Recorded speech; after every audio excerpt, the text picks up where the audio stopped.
लेकिन सबसे पहले हम आपको यह बताएंगे कि तिरुपति बालाजी के मंदिर में प्रसाद के तौर पर जिन लड्डुओं का इस्तेमाल हो रहा था, क्या उनमें जानवरों की चर्बी, जानवरों का फैट और मछली का तेल मिलाया गया था? क्योंकि आज पूरे देश के हिंदू ये जानना चाहते हैं और नई जानकारी जब से उन्हें मिली है तब से हिंदू धर्म को मानने वाले तमाम लोग बहुत परेशान हैं। आंध्र प्रदेश के मुख्यमंत्री चंद्रबाबू नायडू ने यह आरोप लगाया है कि वाईएसआर कांग्रेस पार्टी की पिछली सरकार में तिरुपति मंदिर में प्रसाद और भोग के लिए जिन लड्डुओं को बनाया जाता था उनमें घी की जगह जानवरों की चर्बी और उनके फैट का इस्तेमाल होता था, जिससे मंदिर की पवित्रता को ठेस पहुंचाई गई और लोगों की आस्था से एक बहुत बड़ा खिलवाड़ हुआ है। దేవుని దగ్గర పెట్టే ప్రసాదం అపవిత్రం చేసే విధంగా ఓసారి బాధేస్తుంది. నాసి రకమైన ఇంగ్రీడియంట్సే కాకుండా ఎనిమల్ ఫ్యాట్ కూడా వాడారని, ఏది గీకు బదులు. ఈరోజు స్వచ్ఛమైన గీ తెమన్నాం, ప్రక్షాళన చేయమన్నాం. నాణ్యత పెరిగింది, ఇంకా కూడా నాణ్యత పెంచుతాం. मुख्यमंत्री चंद्रबाबू नायडू ने यह आरोप उस लैब रिपोर्ट के आधार पर लगाया है जो इसी साल लोकसभा चुनाव के बाद 23 जुलाई को जारी हुई थी। इस रिपोर्ट में प्रसाद के लिए उपयोग होने वाले लड्डुओं के सैंपल्स को लेकर उनकी जांच की गई, यानी इन लड्डुओं के सैंपल्स लिए उनकी जांच लैब में हुई और इस जांच में यह पता चला कि इन लड्डुओं को बनाने में जिस घी का इस्तेमाल हो रहा है वो घी मिलावटी है और उस घी में एनिमल टैलो, लार्ड और फिश ऑयल की मात्रा हो सकती है, यानी इन तीनों चीजों के अंश उस घी में हो सकते हैं।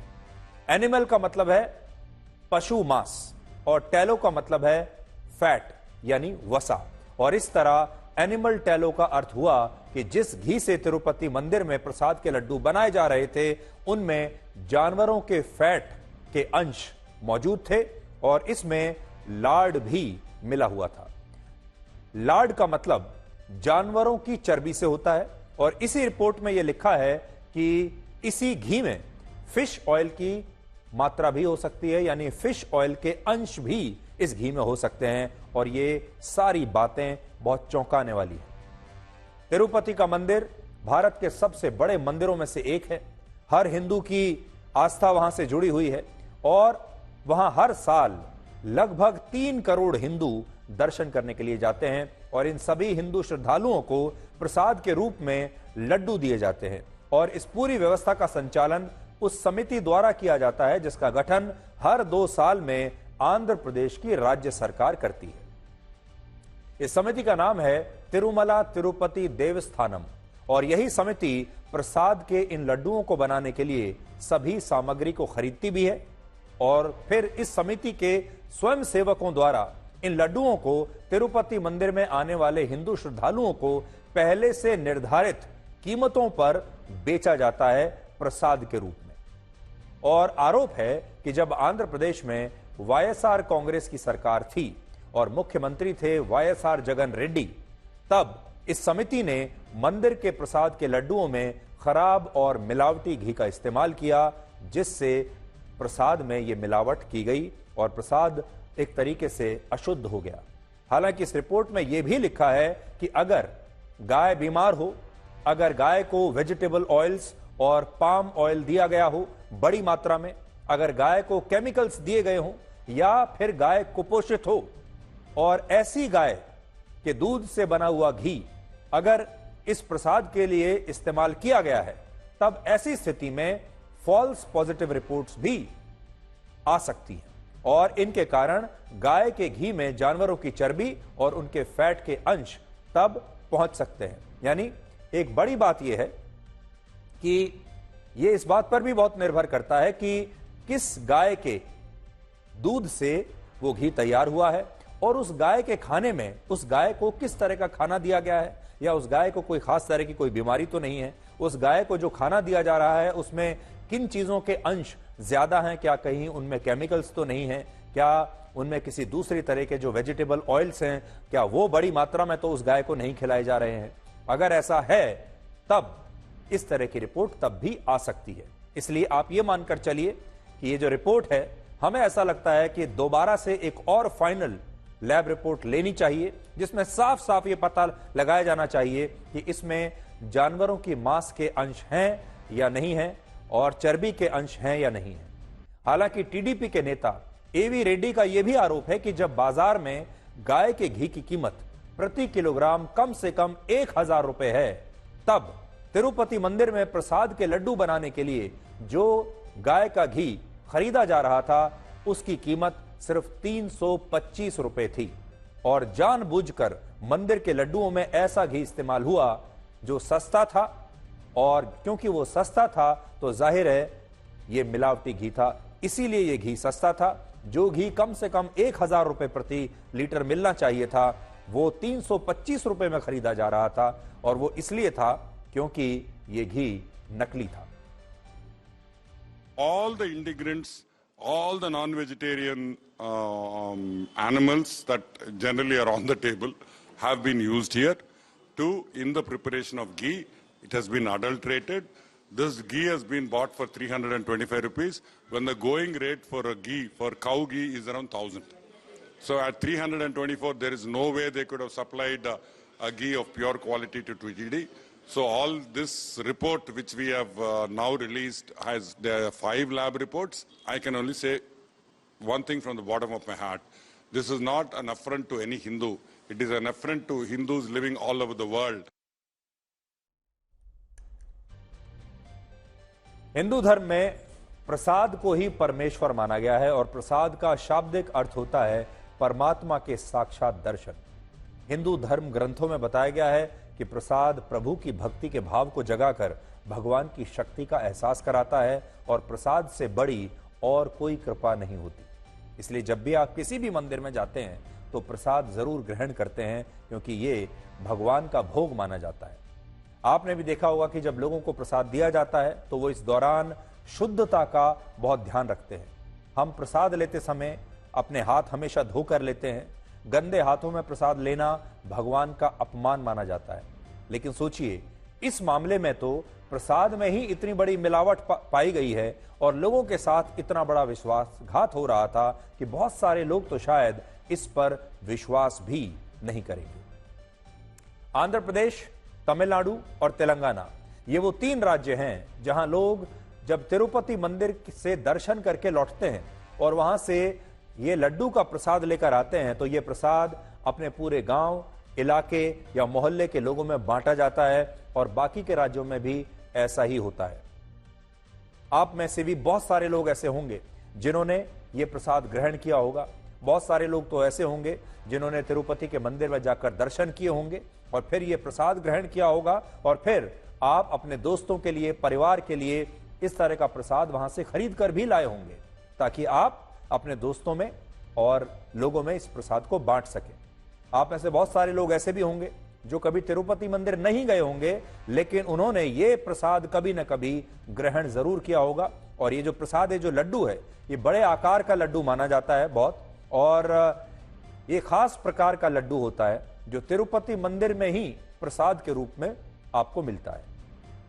लेकिन इस खुलासे के बाद हिंदू श्रद्धालुओं में काफी नाराजगी है और लोग ये पूछ रहे हैं कि क्या इस मिलावट के पीछे कोई साजिश हो सकती है, और ऐसा हुआ कैसे कि मंदिर समिति को यह पता ही नहीं चला कि वो जो सस्ता घी खरीद रही है उसमें जानवरों की चर्बी या उनका फैट भी मिला हो सकता है। क्योंकि जो नकली घी होता है उसमें अक्सर इस तरह के केमिकल्स का प्रयोग किया जाता है, उसमें अक्सर जानवरों की चर्बी का भी प्रयोग कई बार किया जाता है, और हो सकता है कि ऐसे घी का प्रयोग इस प्रसाद को बनाने के लिए किया जा रहा हो, क्योंकि भ्रष्टाचार हमारे देश में इतने हद तक, इतनी गहराइयों तक, देश की जड़ों तक फैल चुका है कि अब भ्रष्टाचार कहीं भी पहुंच सकता है, किसी भी स्थान पर भ्रष्टाचार पहुंच सकता है। हालांकि इन आरोपों को वाईएसआर कांग्रेस ने बेबुनियाद बताया है और मंदिर समिति के पूर्व अध्यक्ष ने भी यह दावा किया है कि तिरुपति मंदिर के लड्डू में कभी भी मिलावटी घी का प्रयोग नहीं हुआ और यह सब सिर्फ राजनीति की वजह से हो रहा है। अब इस प्रसाद पर राजनीति की जा रही है। Whatever Chandrababu Naidu Chief Minister of Andhra Pradesh, he has made allegations against TTD and our government is baseless, and we are strongly condemning. And also we have given a challenge to him to come and take promise before Lord Venkateswara. అత్యంత దారుణాతి దారుణమైనటువంటి ఆరోపణ ఆయన చేయటం జరిగింది. దిట్టం రూపంలో స్వామివారి అపరభక్తులైనటువంటి తన రాజకీయ స్వప్రయోజనాల కోసమని జగన్మోహన్ రెడ్డి గారి మీద బురద చల్లాలన్నటువంటి ఉద్దేశంతో చంద్రబాబు నాయుడు గారు ఈ రకమైనటువంటి ఆరోపణ చేయటం అంటే తన నైతికతను మరింత దిగజార్చుకోవటం తప్ప మరొకటి కాదు. और अभी मेरे हाथ में उस लैब रिपोर्ट की कॉपी है जिसमें यह बताया गया है कि यह घी नकली हो सकता है और इस घी का जो सैंपल है उसे लैब में भेजा गया था ताकि इसकी जांच हो सके. और आपकी स्क्रीन पर भी जो आप देख रहे हैं, देखिए इसमें जो फॉरेन फैट पाया गया है, फैट के जो अंश हैं कहां कहां से आए हो सकते हैं. सोयाबीन से, सनफ्लावर, व्हीट जर्म, मेज जर्म, कॉटन सीड. लेकिन कॉटन सीड के बाद अगर आप देखें तो फिश ऑयल लिखा हुआ है, यानी मछली का तेल. इसके बाद अगर आप देखेंगे पाम ऑयल लिखा हुआ है और फिर लिखा है बीफ टेलो और चौथे नंबर पर लिखा हुआ है लार्ड. ये सब आपकी स्क्रीन पर है और ये इसी तरफ इशारा करता है कि हो सकता है ये घी मिलावटी हो और इस घी में फिश ऑयल का प्रयोग किया गया होगा और लार्ड का यानी एनिमल फैट का प्रयोग हो सकता है किया गया हो, बाकी चीजों के अलावा. लेकिन साथ ही मैं आपको यह भी बता दूं कि इस रिपोर्ट में यह भी लिखा है कि कई बार इस तरह की फॉल्स रिपोर्ट भी आ जाती हैं अगर जो गाय है जिसके दूध से घी बना है उस गाय को कोई बीमारी हो, उस गाय को खाना ठीक से ना दिया गया हो, उस गाय के खाने में बहुत ज्यादा केमिकल्स का इस्तेमाल किया जा रहा हो, उस गाय के खाने में अगर कोई जो फैट्स हैं उनका इस्तेमाल हो रहा हो. इस तरह की बातें यहां पर इस रिपोर्ट में भी जो मैं पढ़ पा रहा हूं वो लिखी हुई है. जैसे अगर गायों को बड़ी मात्रा में वेजिटेबल ऑयल खिलाया जा रहा है, अगर उन्हें रेप सीड ऑयल खिलाया जा रहा है, कॉटन या पाम ऑयल खिलाया जा रहा है, तो फिर उनके दूध में भी इनके अंश आ सकते हैं और फिर जो उस दूध से जो घी बनेगा उसमें भी इस तरह का जो फॉरेन फैट है वो पाया जा सकता है. भारत एक ऐसा धर्मनिरपेक्ष देश है जहां मंदिरों से होने वाली आमदनी में सरकार का हिस्सा होता है, लेकिन मस्जिद, चर्च और गुरुद्वारों से होने वाली आय में सरकार का कोई दखल नहीं होता. इस मामले में भी तिरुपति मंदिर को हर साल जो लगभग 3,000 करोड़ रुपए का चढ़ावा मिलता है, दान मिलता है, उनमें से लगभग 500 से 600 करोड़ रुपए लड्डुओं के उस प्रसाद को बेचकर आते हैं जिनमें अब मिलावट होने के आरोप लग रहे हैं. और यह बहुत बड़ी बात है कि जो 500 करोड़ रुपए के लड्डू प्रसाद के रूप में लोगों को दिए गए, वितरित किए गए, उनमें जानवरों की चर्बी और उनका फैट होने की आशंका जताई जा रही है. और इसके लिए जो पिछली सरकार है उसे ज्यादा दोषी इसलिए माना जाएगा क्योंकि इस मंदिर से इस सरकार को भी हर साल लगभग 50 करोड़ रुपए मिल रहे थे. तो आज असल में हर हिंदू इस रिपोर्ट को देखने के बाद बड़ा परेशान है और आस्था का जहां प्रश्न आता है वहां पर अगर विश्वास टूटने लगे, आस्था टूटने लगे, मन में अगर कोई शक पैदा हो जाए तो फिर आप सोच सकते हैं कि उन लोगों की जो आस्थाएं हैं उन्हें कितनी ठेस पहुंचेगी. इस समय भारत में जो करोड़ों हिंदू हैं जो कि मंदिरों में जाते हैं, खासतौर पर इस मंदिर में आते हैं जहां की आज बात हो रही है, प्रसाद को ग्रहण करते हैं, अपने घर ले जाते हैं, अपने परिवार में उस प्रसाद को बांटते हैं, वो सारे लोग आज आशंकित हैं कि उन्होंने पहले इस मंदिर को लेकर जो प्रसाद खाया, जो प्रसाद उन्होंने ग्रहण किया, जो अपने परिवार के दूसरे लोगों को दिया, क्या वो कोई धोखा था? क्या उस समय उनकी आस्था को धोखा दिया गया है? क्या उनकी आस्था के साथ, उनकी भक्ति के साथ कोई खिलवाड़ किया गया है? कल हमने आपसे एक बात की थी और हमने आपको कहा था वन नेशन वन करप्शन, यानी करप्शन पार्टी चाहे कोई भी हो, यहां एक किसी पार्टी को आप पिन पॉइंट नहीं कर सकते। ये हमारा समाज और हमारे देश की व्यवस्था अब ऐसी बन चुकी है कि पैसा कमाने के लिए हमारे देश में कुछ भी हो सकता है। किसी की आस्था के साथ खिलवाड़ हो सकता है, किसी के साथ धोखा हो सकता है, किसी का हक मारा जा सकता है, और यह भी हो सकता है भ्रष्टाचार का एक मामला हो। इसमें दो आशंकाएं होती हैं। एक, हो सकता है इस प्रसाद के ऊपर राजनीति की जा रही हो। दूसरा, यह हो सकता है कि इस प्रसाद को लेकर भ्रष्टाचार किया हो किसी ने, और कुछ ऐसे मुट्ठी भर लोग होंगे जिन्होंने शायद इस प्रसाद के जरिए कुछ पैसा कमाने की कोशिश की होगी। इसलिए आज हम यही कहना चाहेंगे, एक, इस सैंपल की या और दूसरे सैंपल्स को लेने के बाद इनकी दोबारा से एक बार लैब में जांच होनी चाहिए, और मन में जो आशंकाएं हैं, मन में जो शक पैदा हो रहा है, और इस रिपोर्ट में भी जो लिखा है उसको पूरा स्पष्टीकरण के साथ एक फाइनल रिपोर्ट देश के सामने आनी चाहिए, जिसमें पूरी पुष्टि के साथ यह बताया जा सके कि इस प्रसाद में मिलावट थी या नहीं थी। देखिए, यह हो सकता है कि पैसा बचाने के लिए उस मंदिर समिति के कुछ सदस्यों ने या जो भी लोग इसके जिम्मेदार थे, उन्होंने इस प्रसाद को बनाने के लिए सस्ता घी प्रयोग किया हो। जैसा कि इसमें भी कोई अभी बता भी रहा था कि अगर घी का जो दाम है, 1 किलो घी का अगर कम से कम 1000 रुपए उसकी कीमत है, अगर उस 1000 रुपए के घी को 350 रुपए में, 365 रुपए में अगर खरीदा जा रहा है, तो जाहिर है किसी ने मिलावटी घी खरीदा होगा, क्योंकि उसमें पैसा बचता है। और यह पैसा कहां जा रहा होगा, यह मुझे बताने की आवश्यकता नहीं है। तो एक बड़ी आशंका इस बात को लेकर हो सकती है कि लोगों ने नकली घी खरीद लिया हो और उससे यह प्रसाद बनाया हो, लेकिन अब इसकी पूरी जांच होना बहुत आवश्यक है, और इस सैंपल को दोबारा से किसी लैब में भेजकर इसकी एक फाइनल रिपोर्ट देश के सामने जरूर प्रस्तुत की जानी चाहिए। अब हम आगे बढ़ते हैं। पिछले 24 घंटे से हमारे देश की राजनीति में दो शब्द लगातार ट्रेंड कर रहे हैं, एक है दलित और दूसरा है दबंग। और आज हम आपको यह बताएंगे कि हमारे देश के नेताओं में दलित और दबंग शब्द का इतना आकर्षण क्यों है। 18 सितंबर को बिहार के नवादा जिले में एक बड़ी घटना हुई, जिसमें कुछ लोगों ने महादलितों के एक टोले पर हमला करके उनके कुछ मकानों में आग लगा दी। और जैसे ही यह खबर दिल्ली में बैठे विपक्ष के बड़े बड़े नेताओं को मिली और उन्हें यह पता चला कि पीड़ित पक्ष की जाति महादलित है, तो उन्होंने इस मुद्दे को बहुत बड़ा मुद्दा बना दिया। क्योंकि आजकल विपक्ष के नेताओं को, खास तौर पर जो दिल्ली में बैठे विपक्ष के नेता हैं, उन्हें ऐसा लगता है कि दलित की राजनीति करके फायदा ही फायदा है। और लगभग सभी विपक्षी दलों ने सोशल मीडिया पर यह आरोप लगाना शुरू कर दिया कि महादलितों पर दबंगों ने अत्याचार किया है। लेकिन आज हम आपको पूरी बात सही सही बताएंगे। इसमें ब्लैक और व्हाइट करके जो झूठ है वो भी बताएंगे, जो सच है वो भी बताएंगे।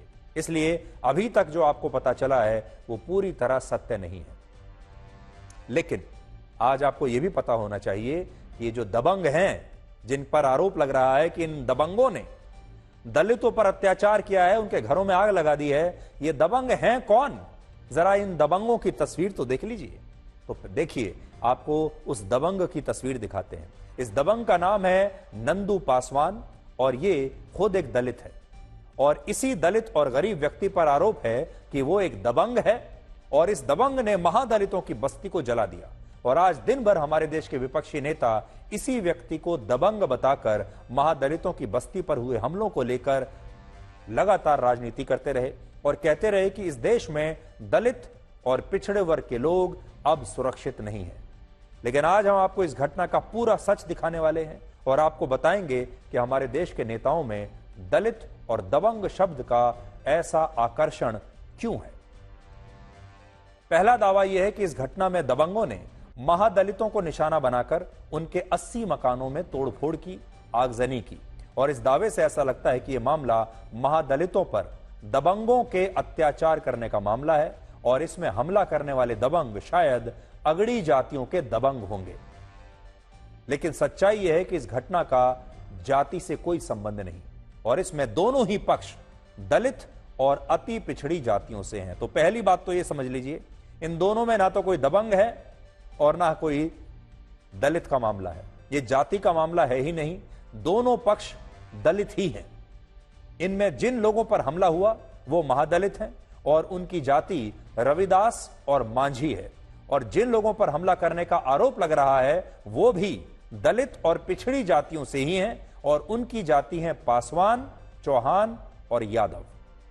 इनमें पासवान दलित होते हैं और यादव और चौहान पिछड़े और अति पिछड़े होते हैं। और इससे आप ये समझ सकते हैं कि जिन लोगों को दबंग बताकर इस मामले को जातियों से जोड़ने की कोशिश हो रही है, दलितों पर अत्याचार का मामला बनाने की कोशिश हो रही है, असल में वैसा है ही नहीं। दूसरा, यह दावा भी गलत है कि इस घटना में महादलितों के 80 मकानों में आगजनी हुई। बिहार पुलिस के मुताबिक अब तक सिर्फ 21 मकानों में ही आगजनी की पुष्टि हुई है। तीसरी बात, जो विपक्षी नेता इस मामले में पीड़ित पक्ष को महादलित और आरोपियों को दबंग बताकर इस घटना पर सोशल इंजीनियरिंग कर रहे हैं, उन नेताओं को शायद ये बात पता नहीं कि इस मामले में दोनों ही पक्ष बेहद गरीब तबके से आते हैं, दोनों ही पक्ष दलित हैं, दोनों ही पक्ष पिछड़ी जातियों से आते हैं। चौथा, यह मामला जातियों के संघर्ष का है ही नहीं, बल्कि ये जमीन का संघर्ष है, जिसके लिए कहीं ना कहीं हमारी अदालतें भी जिम्मेदार हैं। असल में यह घटना नवादा जिले के देदौर गांव में उस स्थान पर हुई जहां खुरी नदी के डूब क्षेत्र की जमीन पर कब्जे को लेकर दो पक्षों के बीच आज से नहीं बल्कि पिछले 30 वर्षों से संघर्ष चल रहा है। इनमें महादलित समुदाय के लोग दावा करते हैं कि नदी की जमीन पर वो कई पीढ़ियों से रह रहे हैं, जबकि दलित और अति पिछड़ी जातियों के लोग ये दावा करते हैं कि उन्होंने ये जमीन बहुत पहले ही खरीद ली थी और इस आधार पर यह सारी जमीन उनकी है।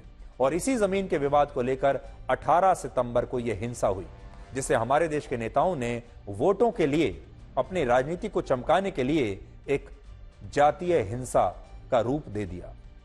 पांचवी बात, ये प्रशासनिक रिकॉर्ड्स कहते हैं कि यह जमीन इन दोनों में से ही किसी की भी नहीं है और इसका असली मालिकाना हक बिहार सरकार के पास है। असल में यह सरकारी जमीन है और यह मामला पिछले 29 वर्षों से नवादा की निचली अदालत में फैसला आने का इंतजार कर रहा है। यानी ये जमीन, असल में लड़ाई तो है जमीन को लेकर दोनों पक्षों के बीच, लेकिन दोनों की ही जमीन नहीं है, यह सरकारी जमीन है। आरोप है कि वर्ष 1981 में इस सरकारी जमीन के फर्जी दस्तावेज बनाकर इसे अलग अलग लोगों को बेच दिया गया और पहली बार वर्ष 1995 में यह मामला नवादा की एक निचली अदालत के पास पहुंचा और तब से लेकर आज तक यह मामला अदालतों में तारीखों के साथ बूढ़ा होता जा रहा है और अपना फैसला आने का इंतजार कर रहा है। यानी इस मामले में भी वन नेशन वन करप्शन का मामला ही है। और कड़वा सच यह है कि अगर इस मामले में अदालत का फैसला 20 साल या 25 साल बाद भी आ जाता तो शायद इस जमीन पर यह विवाद जो चल रहा है इसका निपटारा हो जाता और यह घटना शायद होती ही नहीं। लेकिन अदालत में 29 वर्षों के बाद भी यह मामला आज भी विचाराधीन है, जिससे इस विवाद को लेकर कल यह हिंसक घटना हुई और हमारे देश के नेताओं ने बिना तथ्यों को ठीक से जाने सिर्फ पीड़ित पक्ष के लोगों की जातियां देखकर उन्होंने सबसे पहले जातियां चेक की, जातियों पर टिक लगाया। जैसे ही उन्होंने देखा कि जिन लोगों के मकान जले हैं वो दलित हैं, नेताओं की आंखों में चमक आ गई और उन्होंने इस पर राजनीति करनी शुरू कर दी। हमारे बहुत सारे लोगों ने सोशल मीडिया पर यह दावा किया कि इस घटना में महादलित टोले के कुछ लोगों की मौत भी हो गई है, जबकि सच यह है कि इस घटना में किसी की मृत्यु नहीं हुई। और अब आप हमारी इस रिपोर्ट से इस मामले का पूरा सच जान सकते हैं।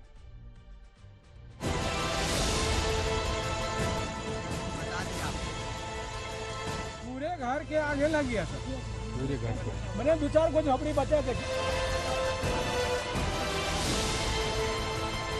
आग लगा दिया इस जमीन के चलते।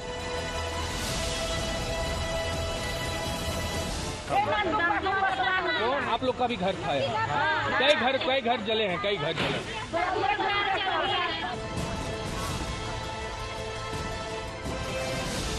घटना ये है क्या, यहाँ पर पहले से एक टाइटल चल रहा था और उसी टाइटल के क्रम में एक भूमि का विवाद भी है। उसी के क्रम में प्रतिपक्षी लोगों ने किया है, ऐसा इन लोगों ने बताया।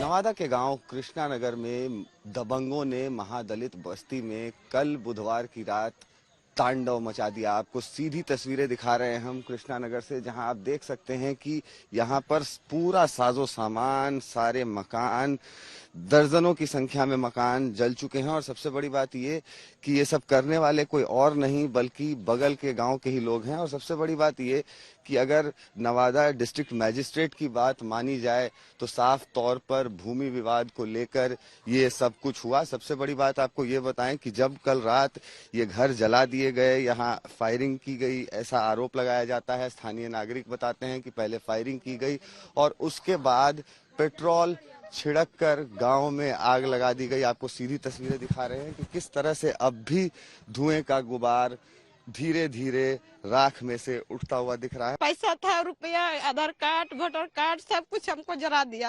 कोई एक मोबाइल था, वो मोबाइल ले लिया। कोई एक अथी नहीं रहने दिया हमको घर में, और कहा कि बल जाओ नहीं तो जरा देंगे, आप लोग के जरा देंगे भी। तो हम लोग जान के खखर से भाग गए। हम लोग कहा कि मेरा बाप दादा के जमीन है, हम लोग नहीं भागेंगे। तो अभी गोली फायरिंग करा तो हम लोग फिर भाग गए जान के डर से। 7 सवा 7 के बीच का यह कांड हुआ है। उसके बाद वहां पे से जब आए तो सडनली वो फायरिंग करने लगे। कम से कम 100 का तादाद में थे उन लोग। उसका फायरिंग करते हुए जब भगदड़ हुआ, उसके बाद में पेट्रोल डाल करके जितना भी उनको घर मिला सब पे पेट्रोल डाल करके जलाते चले गए। अब मैं आपको हमारे देश के बड़े बड़े नेताओं ने सोशल मीडिया पर इसे लेकर क्या लिखा है, उनके लिए जाति कितनी महत्वपूर्ण है, यह मैं आपको यहां पॉइंट हमारा यह है कि ये भारत के नागरिक हैं, भारत के वोटर हैं, लेकिन इनका सबसे बड़ा जो हाईलाइट है वो है कि इनकी जाति क्या है। जरा देखिए, यह राहुल गांधी का पोस्ट है सोशल मीडिया पर। यहां भी सबसे ज्यादा जो जोर दिया गया है वो महादलित पर दिया गया है। नवादा में महादलितों का पूरा टोला जला देना, 80 से ज्यादा परिवारों के घरों को नष्ट कर देना, बिहार में बहुजनों के विरुद्ध अन्याय की डरावनी तस्वीर उजागर कर रहा है। इन दलित परिवारों की चीत्कार और भयंकर गोलीबारी की गूंज से फिर आगे वो बहुत लंबी चौड़ी कहानी लिख रहे हैं, लेकिन पूरा फोकस है जाति पर। अब जरा मायावती को देखिए, यहां भी जो पूरा फोकस है वो है दबंग और दलितों पर। ये दबंग और दलितों की लड़ाई है, ऐसा मायावती बताने की कोशिश कर रही हैं। और मैं आपको 1-2 पोस्ट दिखाता हूं। ये कांग्रेस पार्टी की जो स्पोक्स पर्सन है, प्रवक्ता सुप्रिया श्रीनेत, उन्होंने भी महादलित पर बड़ा जोर दिया है। हर जगह ये सारी जो राजनीति हो रही है ये दलितों पर और महादलित पर हो रही है। तेजस्वी यादव को देख लीजिए, वहां भी सारा फोकस दलितों पर है। और ये सारे विपक्ष के नेता इसलिए भी इसमें बहुत दिलचस्पी ले रहे हैं।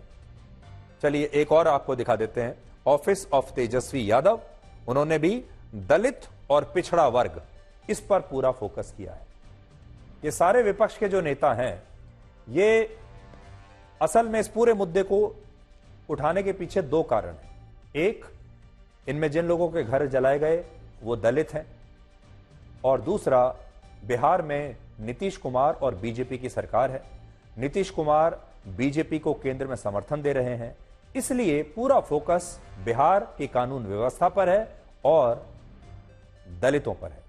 आज एक बड़ा सवाल यह भी है कि हमारे देश के विपक्षी नेताओं ने पीड़ित पक्ष के लोगों को महादलित बताकर उनकी जातियां तो देश को बताई हैं, लेकिन उन्होंने आरोपियों की जातियां न लिखकर उन्हें सिर्फ दबंग लिख दिया। और दबंग से इस देश के लोग यही समझेंगे कि ये लोग या तो शायद सवर्ण होंगे या अगड़ी जातियों के लोग होंगे जिन्होंने महादलितों पर यह अत्याचार किया है। लेकिन आज हम इन तमाम नेताओं से ये पूछना चाहते हैं कि क्या अब वो अपनी गलती को सुधार कर आरोपियों की भी जातियां लोगों को बताएंगे या सिर्फ जातियां उन्हीं लोगों की बताई जाएंगी जिन पर यह अत्याचार हुआ है? इस घटना के बाद से कांग्रेस के कई नेता कह रहे हैं कि अगर महादलितों और पिछड़ों को बचाना है तो देश में जातिगत जनगणना कराना बहुत आवश्यक है। लेकिन वास्तविकता यह है कि बिहार में तो पिछले साल ही जातिगत जनगणना हो चुकी है, और अगर जातिगत जनगणना कराने से कोई समाज में परिवर्तन आता तो बिहार की स्थिति पिछले 1 साल में पूरी तरह से अब तक ना भी बदली होती तो कुछ तो बदल सकती थी। इसके अलावा राहुल गांधी जितनी आबादी उतना हक की बात करते हैं। लालू यादव और उनके पुत्र तेजस्वी यादव भी इसका पूरा समर्थन करते हैं। लेकिन क्या आपको पता है कि बिहार में मुसलमानों की आबादी 17.7% है, जबकि यादव समुदाय की आबादी 14.2% है, और बिहार में मुसलमान यादव समुदाय से ज्यादा हैं। लेकिन इसके बावजूद मुख्यमंत्री तो यादव बनते हैं। मुसलमानों को उनकी आबादी के हिसाब से आरजेडी की सरकार में कभी यादव जाति के लोगों से ज्यादा हक नहीं मिलता। आज बिहार के मुसलमानों को यह बात पूछनी चाहिए आरजेडी के लोगों से, विपक्ष के बाकी नेताओं से, कि अगर उनकी संख्या यादवों से ज्यादा है बिहार में तो फिर अगला मुख्यमंत्री एक मुस्लिम होना चाहिए। ऐसा क्यों नहीं हुआ? फिर जो सरकार बनेगी उसमें मुसलमानों का प्रतिनिधित्व भी उनकी संख्या के हिसाब से होना चाहिए, जो कि यादवों से ज्यादा है। लेकिन हमारे देश में जातियों की राजनीति इस तरह से होती है कि सबको गुमराह करने की कोशिश की जाती है, और इस बात को आप इन बयानों से आज समझ सकते हैं जिसमें विपक्षी नेताओं ने नवादा की इस घटना को जातिगत मामला बनाकर देश के सामने एक बार फिर दलितों की राजनीति करने की कोशिश की है। और मैं आपको पहले ही बता चुका हूं, राहुल गांधी ने सोशल मीडिया पर लिखा है कि महादलितों के घरों को नष्ट करने की यह घटना बहुजनों के विरुद्ध अन्याय की डरावनी तस्वीर को उजागर करती है। मैं राहुल गांधी का ये ट्वीट पहले ही आपको दिखा चुका हूं, उनका सोशल मीडिया पोस्ट, और बाकी के जो विरोधी नेता हैं वो भी इसी तरह की बात कर रहे हैं। अब आते हैं दबंग पर। इस बार तो दबंगों को ऐसे पेश किया जा रहा है जैसे इस देश के लोग दबंगों से बड़ी नफरत करते हैं। लेकिन आपको याद होगा जब सलमान खान की फिल्म दबंग आई थी तब यह फिल्म तो बड़ी सुपरहिट हो गई थी, और हमारे देश में दबंग के किरदार को देखकर लोगों ने सिनेमा हॉल्स में खूब तालियां बजाई थी।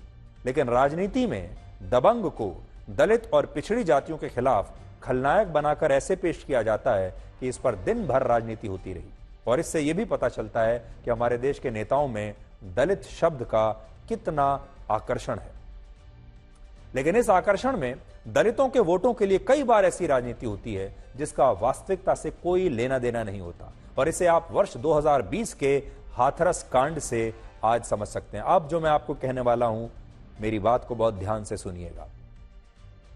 आपको हाथरस कांड याद होगा 2020 का। कई दिनों तक, हफ्तों तक यह हेडलाइन बना रहा था, इस पर जबरदस्त राजनीति हुई थी। इस घटना में मैं आपको फिर से याद दिला देता हूं, आप भूल गए होंगे। हाथरस की इस घटना में 19 वर्ष की एक दलित लड़की के साथ गैंग रेप का आरोप लगा था, और बाद में इस लड़की के अस्पताल में इलाज के दौरान मौत हो गई थी।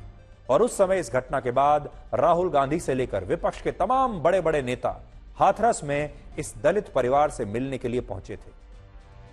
लेकिन क्या आपको पता है, पिछले साल इस मामले में अदालत ने 4 में से 3 आरोपियों को बरी कर दिया और एक आरोपी को गैर इरादतन हत्या के लिए ही दोषी माना, और कोर्ट ने कहा कि इस मामले में गैंग रेप के आरोप साबित नहीं हुए।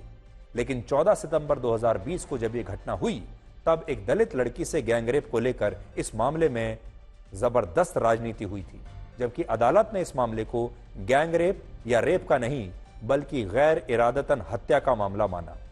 लेकिन जिन विपक्षी दलों ने इस पर दलित वोटों की पूरी राजनीति की, उन नेताओं ने कभी अदालत के इस फैसले के बारे में आपको नहीं बताया होगा, और अदालत का यह फैसला आप तक पहुंचा भी नहीं होगा। और आज भी बिहार के इस मामले में किसी विपक्षी नेता ने अब तक यह नहीं लिखा कि यह महादलितों और दलितों के बीच जमीन का विवाद था, और इसी राजनीति को आज आप सबको समझने की जरूरत है। और जमीन भी ऐसी जो इनकी अपनी जमीन नहीं है, दोनों ही पक्षों की यह जमीन नहीं है। यह जमीन तो सरकारी जमीन है जिस पर ये दोनों पक्ष अपना अपना दावा ठोक रहे थे और जमीन को लेने के चक्कर में यह हिंसा हुई।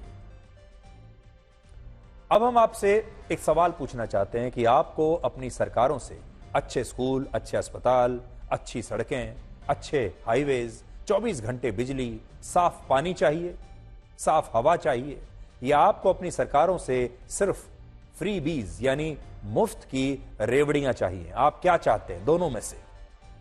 यह सवाल इसलिए हमने पूछा क्योंकि हरियाणा के विधानसभा चुनाव में राजनीतिक पार्टियां लोगों से यह वादा नहीं कर रही कि वो उनके लिए विकास करेंगी, उनकी आय में वृद्धि के लिए बड़े बड़े कदम उठाएंगी, बल्कि वो ये वादा कर रही हैं कि अब वो लोगों को घर बैठे मुफ्त में पैसा देंगी, बिजली पानी देंगी, सिलेंडर बहुत सस्ते दामों पर देंगी, बस उनके बदले में लोग उन्हें अपना एक वोट दे दें, बाकी वो अपने सारा, अगर सरकार में आ गए तो सारा खजाना लोगों के लिए खोल देंगे। जैसे मैं सब पार्टियों के बारे में बताता हूं आपको। बीजेपी का वादा है, उन्होंने अपना मैनिफेस्टो जारी किया है। बीजेपी ने वादा किया है कि वो सभी महिलाओं को हर महीने 2100 रुपए की मदद देगी, यानी हर महिला को घर बैठे 2100 रुपए मिलेंगे अगर बीजेपी की सरकार आई। हर परिवार को 10 लाख रुपए तक का मुफ्त इलाज, गांव में रहने वाली, कॉलेज जाने वाली हर छात्रा को मुफ्त स्कूटी दी जाएगी, सभी हरियाणा के अग्निवीर जवानों को सरकारी नौकरी दी जाएगी, सबको, जितने भी हरियाणा में जो युवा अग्निवीर बनेंगे उन सबको सरकारी नौकरी मिलेंगी। महिला गृहिणियों को 500 रुपए में गैस सिलेंडर मिलेगा। शहरों और गांवों में लोगों को 5 लाख मुफ्त सरकारी मकान दिए जाएंगे। ये तो बीजेपी के वादे हैं। अब देखिए कांग्रेस के वादे। कांग्रेस ने वादा किया है कि अगर उनकी सरकार बन गई तो वो महिलाओं को हर महीने 2000 रुपए देगी, यानी बीजेपी जो है वो 2100 रुपए दे रही है और कांग्रेस 2000 रुपए दे रही है, तो कांग्रेस बीजेपी से 100 रुपए कम दे रही है। महिलाओं को 500 रुपए में रसोई का गैस सिलेंडर मिलेगा, यह भी उतना ही है जो बीजेपी दे रही है। हर परिवार को 300 यूनिट तक मुफ्त बिजली मिलेगी, 25 लाख रुपए तक मुफ्त इलाज, ओल्ड पेंशन स्कीम की वापसी होगी, गरीबों को 100 गज का एक मुफ्त प्लॉट मिलेगा, 2 लाख युवाओं को सरकारी नौकरियां मिलेंगी, बुजुर्गों को हर महीने 6000 रुपए पेंशन और किसानों से एमएसपी पर फसलों की खरीद की लीगल गारंटी।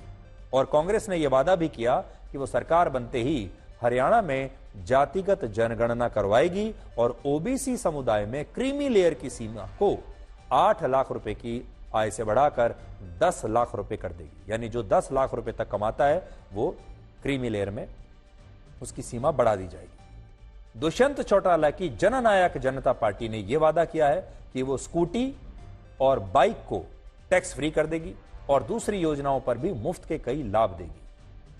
इससे आप समझ सकते हैं कि हरियाणा के चुनाव में इस समय सभी पार्टियां मुफ्त की रेवड़ियां बांटने में लगी हैं। सच्चाई यह है कि मुफ्त असल में कुछ नहीं होता। हमारे देश में बहुत सारे लोगों को यह लगता होगा कि वो अगर एक पार्टी को चुनकर ले आएंगे तो उन्हें बहुत सारी चीजें मुफ्त में मिल जाएंगी, लेकिन ये मुफ्त में आपको जो सामान मिल रहा है इसका पैसा कहां से आ रहा है? क्या यह पैसा किसी नेता की जेब से जाएगा? क्या यह पैसा किसी मुख्यमंत्री की जेब से जाएगा? क्या यह पैसा वो अपने घर से लेकर आएगा? ये सारा पैसा आप ही का है जो वापस आपको दे दिया जाएगा। चुनावों के बाद नई सरकार में जो विधायक बनेंगे, मंत्री बनेंगे और जो मुख्यमंत्री होंगे वो हर महीने अपनी तनख्वाह लेंगे। वो तनख्वाह आपके ही टैक्स के पैसे से उन्हें मिलेगी। ये आपका पैसा होगा जो आप टैक्स में भरते हैं। और सोचिए, जो नेता सरकार में आने पर तनख्वाह भी जनता के टैक्स के पैसे से लेंगे, वो आपको चुनाव में मुफ्त की रेवड़ियां बांटने के बड़े बड़े दावे कर रहे हैं। असल में ये सारा पैसा आप ही का है। हरियाणा पर 3,10,000 करोड़ रुपए का कर्ज है, जिसका मतलब यह है कि हरियाणा के प्रत्येक व्यक्ति पर 1,12,000 रुपए का कर्ज है।